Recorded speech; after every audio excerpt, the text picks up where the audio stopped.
The earth was created in silence. Before the thunder of Sinai, before the tongues of fire at Pentecost, there was a quiet hovering of the Spirit over the waters, an eternal hush that held within it all of creation's potential. In the stillness, God's will was made manifest. Silence is not absence. It is the fullness before the word. And in this sacred quiet, the most powerful expressions of love are born. Saint Bruno, founder of the Carthusian order, once wrote, "While the world changes, the cross stands firm." The Carthusians have lived in perpetual silence, not as rejection of the world, but as an embrace of something more eternal. Their motto, Stat crux dum volvitur orbis, marks a love that does not shout, does not demand, but anchors itself in mystery. In the stillness of their monasteries, no great sermons are preached, no conversions sought by persuasion. Instead, their witness is in their silence, an echo of Christ before Pilate, who stood silent and did not defend himself. This is the strength of holy quiet, a love that does not perform, that does not clamor to be seen, but abides. Saint Joseph, the silent saint, models this posture most perfectly. Scripture records not a single word from his lips, yet his obedience speaks volumes. He bore the weight of divine mystery with no protest. His yes was uttered in actions. He protected Mary, labored for Christ, fled to Egypt in the night, all in quiet fidelity.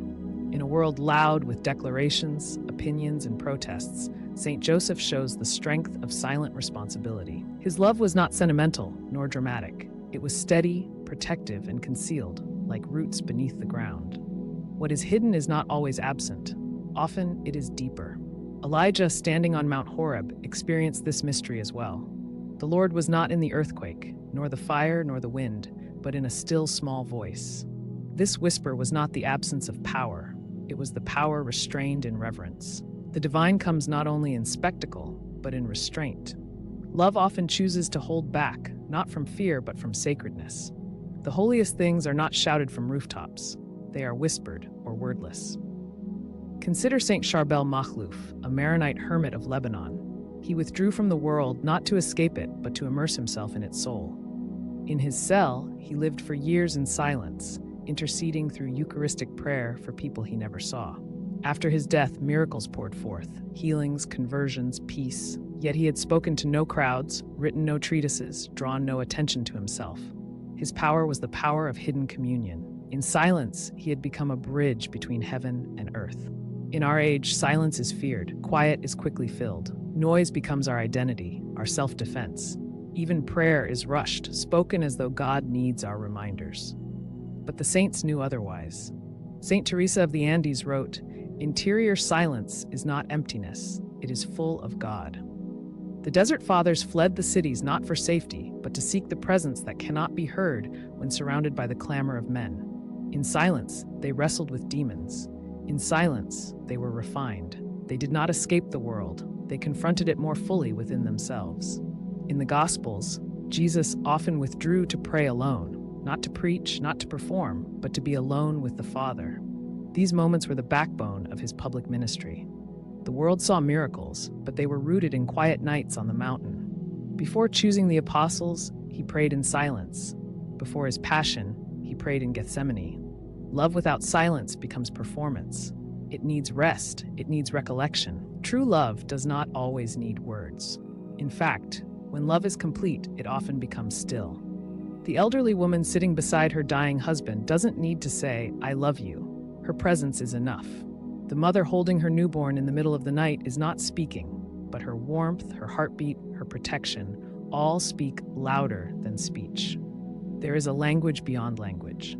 The cross was the loudest sermon ever preached, yet Christ said almost nothing. "Father, forgive them," yes, but most of his final hours were spent in silence.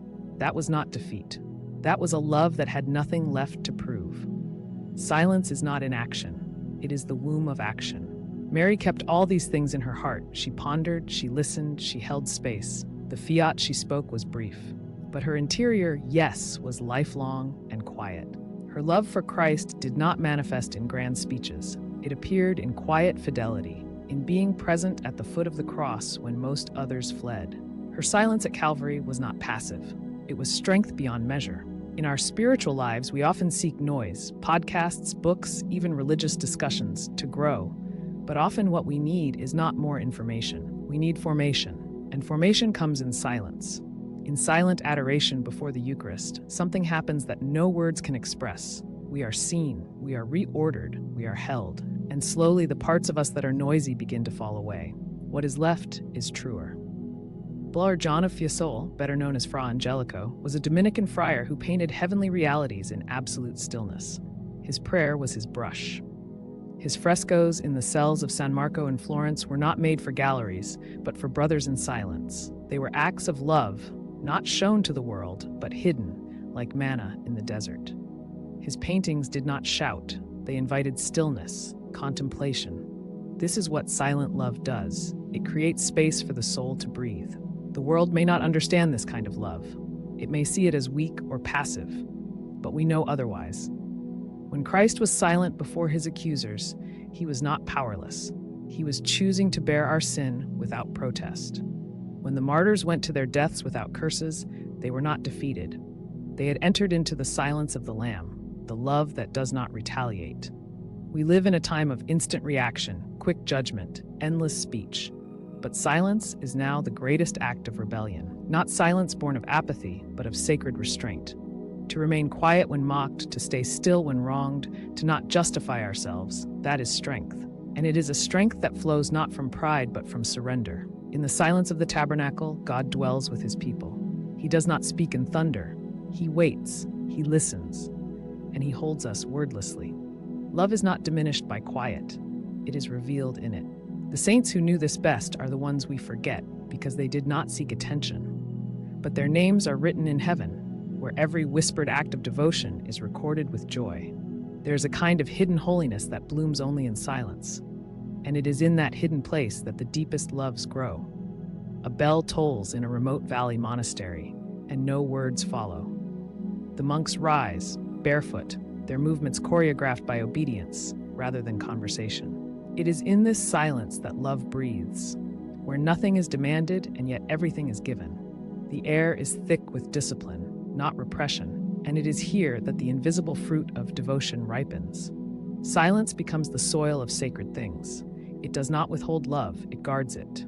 In the early centuries of the Church, the Egyptian desert was filled with men and women who fled to the wilderness, not for escape, but for encounter. Saint Sarah of the Desert, a lesser-known but profoundly holy ascetic, lived over 60 years by the Nile, speaking rarely. Once, when asked why she spoke so little, she replied, "When I am silent, I am not alone. I speak with God."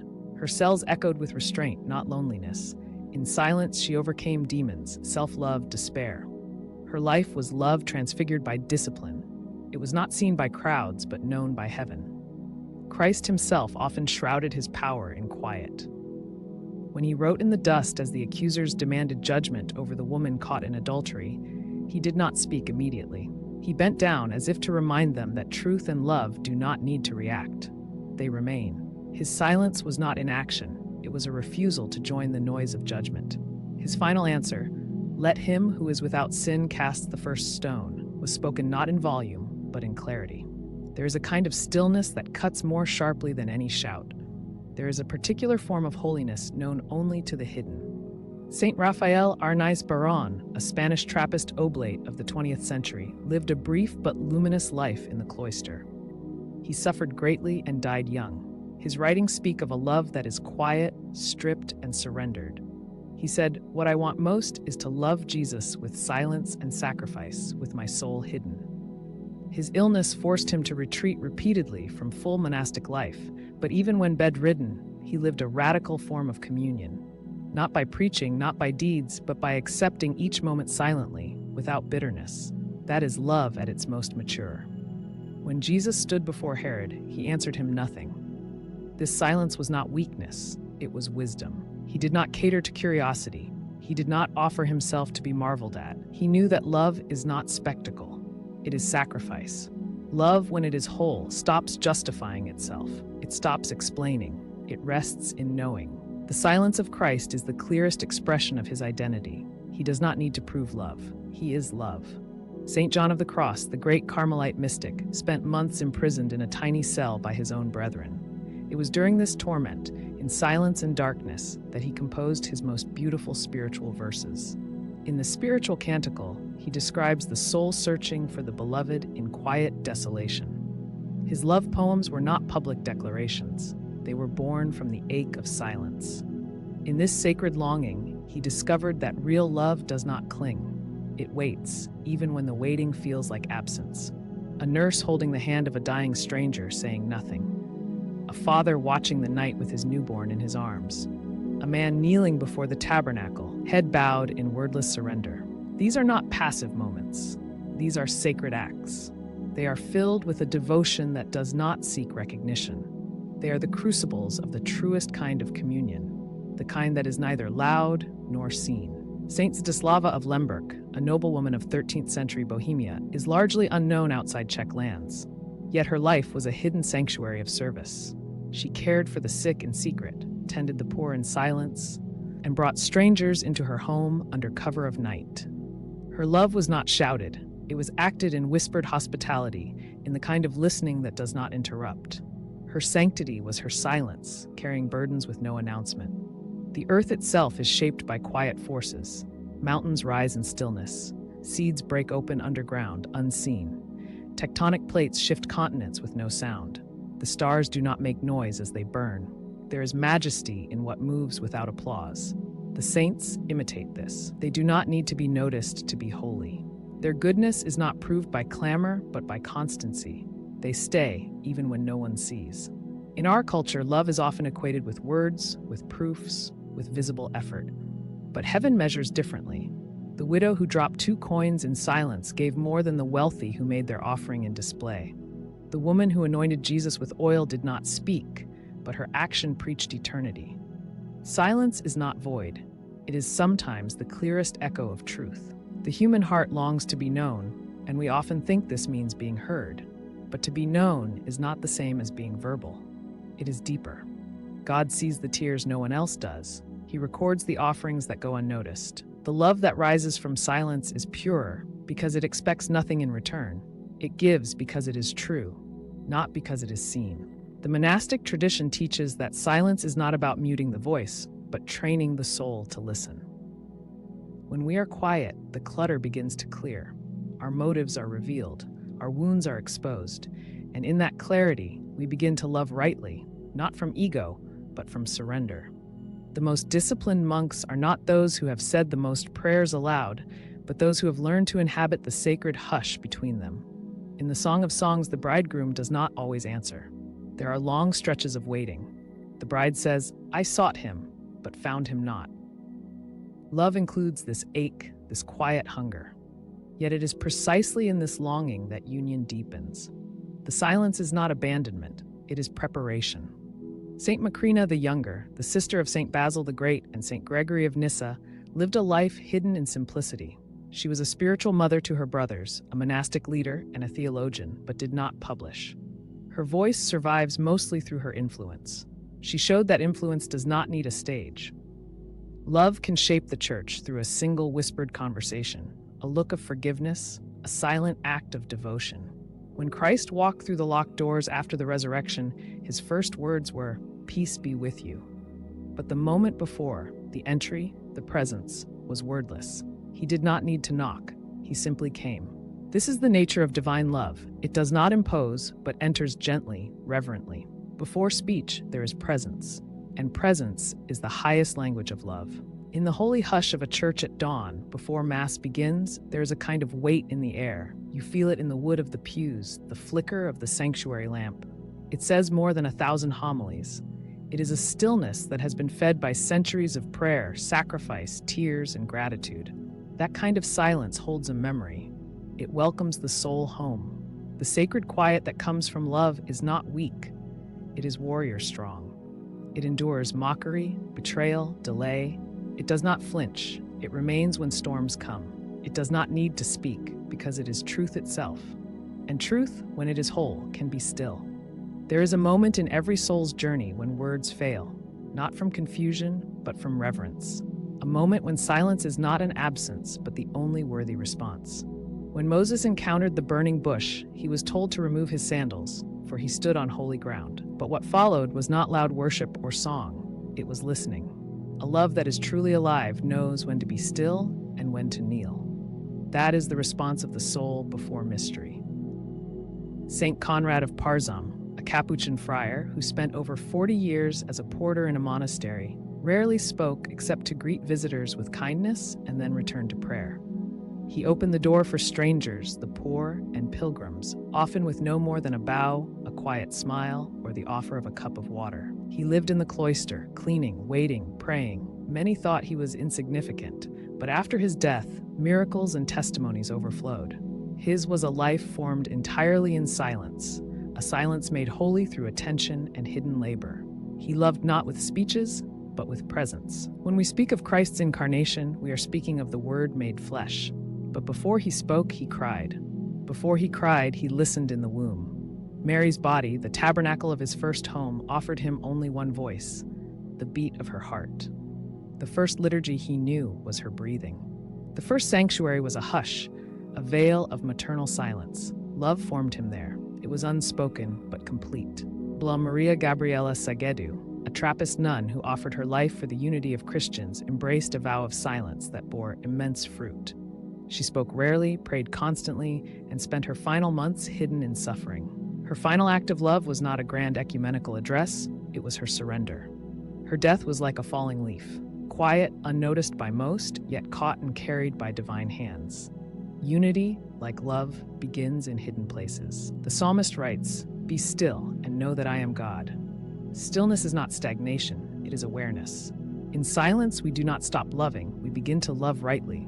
The early church knew this. Catechumens prepared for baptism in silence. Monks kept vigils in darkness. Hermits prayed in caves. Saints nursed the wounds of lepers without fanfare. The body of Christ grows most deeply, not in noise, but in contemplation. Even in the natural world, the most profound acts of healing and growth occur without sound. Bones knit together in silence. Trees repair their bark without rustle. Wounds close beneath the skin with no announcement. The love that heals does not always speak. It waits, it shelters, it guards. Saint Casimir of Poland, a royal prince, turned away from courtly pleasures to live a life of hidden purity. Though raised in nobility, he wore simple clothes, avoided grand entrances. He was known for long hours of silent prayer before the Eucharist. He died young, but not before revealing that holiness is not about status or eloquence. It is about interior surrender. He carried love like incense, unseen but fragrant. The Holy Family in Nazareth lived 30 years in obscurity. There were no miracles recorded, no teachings, no travels, only the daily rhythm of carpentry, meals, prayer, sleep. But the foundation of salvation history rested on that quiet house. It was not a stage, it was a sanctuary. Love grew there, unnoticed. The silence of Nazareth is one of the most powerful witnesses to the sacredness of the ordinary. It tells us that love does not need drama, it needs fidelity. Consider the Eucharist itself, the deepest act of communion in our faith, yet hidden under the appearance of bread and wine. No explosion, no spectacle, just stillness, just presence. The saints have knelt before the tabernacle for hours with no words, and from that silence flowed missions, healings, reforms, and martyrdom. St. Peter Julian Eymard called the Eucharist the silent sermon of Christ. It is his way of remaining with us, not through explanation, but through intimate stillness. A mother at night rocking her child does not speak. A friend holding the hand of another in grief does not rush to fix the pain. A husband sitting quietly beside his wife as she prays may never say a word, yet his presence is her anchor. These are the sacraments of silence. Love does not always need to fix, explain, or convince. It needs to remain. Saint Silouan the Athonite, a monk from Mount Athos, captured the power of this beautifully when he wrote, "The man who has the love of God in his heart can no longer bear to see others suffer. He prays in tears for the whole world." His weeping, his prayers, his hidden life, these were not passive, they were active intercession. To love in silence is not to withdraw, it is to draw near without disrupting what is sacred. Sometimes love means holding back a word that would wound. Sometimes it means allowing another to speak first, or not interrupting the moment with our own need to be understood. In these moments, we imitate Christ, who at his trial did not defend himself because he had already given everything. The Church has long taught the importance of silence before Mass, not as ritual, but as reverence. It is in that hush before the liturgy begins that the heart opens most widely. It is the curtain drawing back on the great mystery. And in that moment, every faithful soul becomes a sanctuary. Saint Bega, a lesser-known virgin saint of early England, fled an unwanted marriage and lived in solitude on the coast. She left no great writings, no legacy of political influence, but she left behind a testimony of devotion written on the land itself. A monastery arose where she prayed, a tradition of healing lingered where she once walked. The love she carried was not thunderous, it was like dew. It touched, nourished, and vanished in silence. The final silence of a saint is not death, it is fulfillment. When a soul has poured itself out completely, it no longer needs to speak. The silence after a final confession, the silence in the eyes of a soul receiving viaticum, the quiet of a body anointed with holy oil. In that stillness, love is not gone. It has returned to its source. In eternity, perhaps we will not speak as we do now. Perhaps our praise will be one with the music of existence itself, a kind of silent song. Until then, we live in a world of echoes, where the loudest truths are often the ones whispered by the Spirit into the stillest hearts. And those who have learned to love in silence, truly love, will understand that the deepest union needs no sound at all.